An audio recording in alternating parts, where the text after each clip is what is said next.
अभी यहाँ पे दो कॉन्सेप्ट है, एक है इंटरनल कॉम्पोजिशन और दूसरा है external composition. Internal composition is just like closure property. इसमें है कि कोई एक सेट लिया है हमने ए, और इसमें कोई एक सेट लिया है हमने और इसमें दो एलिमेंट है, जितने भी एलिमेंट्स हो सारे एलिमेंट्स पे अगर हम कोई एक ऑपरेशन परफॉर्म करते हैं, मानो मल्टीप्लिकेशन परफॉर्म कर रहे हैं, तो ए स्टार बी आउटपुट आएगा और वो ए स्टार बी भी ए सेट में ही है और ए स्टार बी यूनिक होगा। तो ये बेसिकली जस्ट क्लोजर प्रॉपर्टी है, इसको हम लोग बोलते हैं इंटरनल कॉम्पोजिशन। दूसरा आता है एक्सटर्नल कॉम्पोजिशन। एक्सटर्नल कॉम्पोजिशन क्या होता है, यहाँ पे हम दो सेट लेते हैं, एक सेट है वी और एक सेट है एफ़। वी में सारे अल्फ़ाज हैं और एफ़ में सारे एज़ हैं, और जब ए और अल्फ़ा का हम मल्टीप्लिकेशन करते हैं या फिर कोई बाइनरी ऑपरेशन करते हैं ए नॉट अल्फ़ा, तो ए नॉट अल्फ़ा जो है वो वी में आता है। तो इसको बोलते हैं o is the external composition in we over F. V over F तो इसमें ए है, इसमें अल्फ़ा है, तो इसमें ए नॉट अल्फ़ा होगा। अब हम आते हैं वेक्टर स्पेस पे। वेक्टर स्पेस को लीनियर स्पेस भी बोलते हैं। सबसे पहले हम मानो कोई भी एक फील्ड लेते हैं एफ प्लस डॉट, तो उसके जितने भी एलिमेंट्स हैं उसको बोलेंगे हम स्केलर्स। फिर मानो हम एक और सेट लेते हैं जो कि नॉन एम्प्टी है वी, उसके सारे एलिमेंट्स को हम बोलेंगे वेक्टर्स। अब वी जो है वो वेक्टर स्पेस है ओवर फील्ड एफ, यानी वी ऑफ एफ है वो तभी होगा अगर वो सारे प्रॉपर्टीज़ जो हैं वो फॉलो करेगा।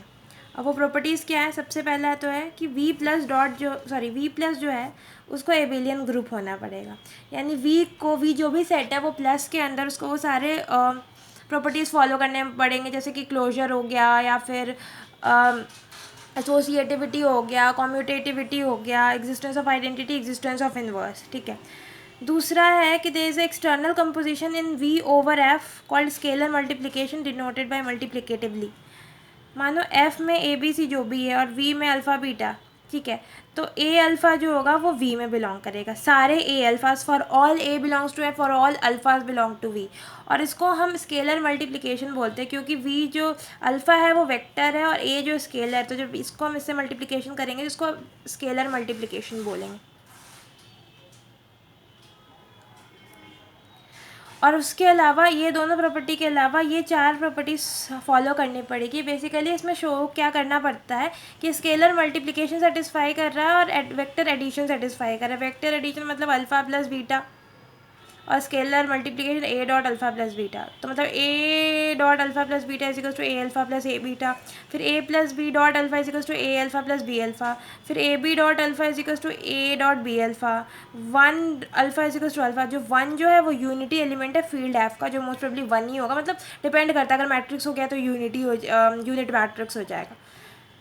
फिर हम आते हैं कि अब कौन कौन सा ऐसा है वेक्टर स्पेस, अब कौन कौन से है जो जिनको हम जानते हैं, what are those vector spaces. तो एक चीज़ हम यहाँ पे देखते हैं कि सपोज वी, सबसे पहली चीज़ कि वी एबेलियन ग्रुप है, ठीक है, तो प्लस के अंदर वी एक एबेलियन ग्रुप है।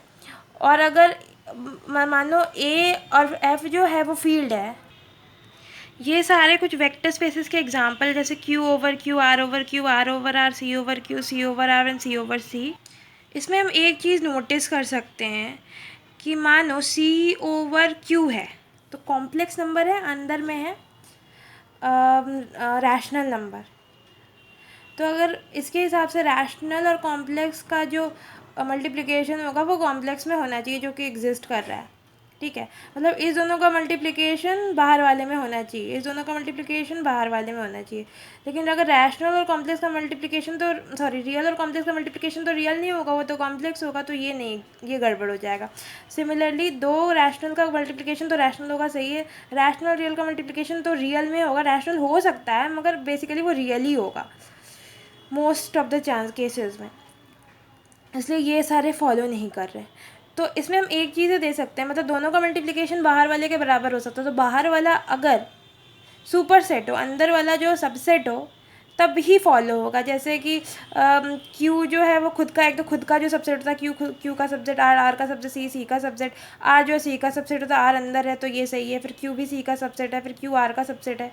तो इस हिसाब से हमें ऐसा देखें कि अंदर वाला जो छोटा सेट होगा बाहर वाला उसका सुपर सेट होना चाहिए, अंदर वाला उसका सबसेट होना चाहिए।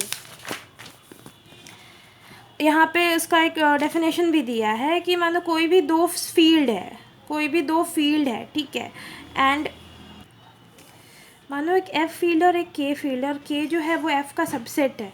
अगर के एफ का सबसेट है या फिर एफ के का सबसेट है